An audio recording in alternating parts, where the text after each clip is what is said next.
Welcome to the Learning Pines YouTube. We hope this video helps. You start by choosing a Crocodile clip rated for the current you expect. This prevents heating later.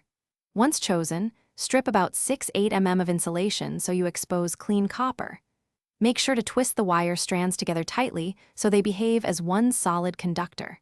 If you want extra mechanical strength, tin the twisted end with a small amount of solder.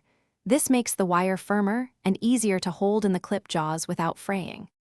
Next, insert the prepared wire from below into the clip mouth so you have maximum metal-to-metal contact. This reduces resistance.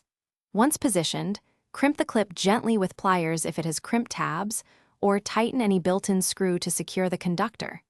Make sure the clip teeth bite the conductor, not the insulation.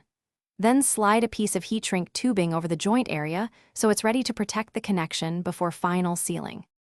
To finish, apply heat evenly to the heat shrink tubing until it snugly conforms to the clip and wire.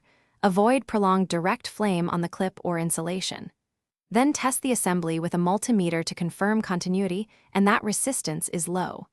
If you find a loose or intermittent connection, make sure the wire is seated fully, retin the strands, or swap to a larger clip for better grip.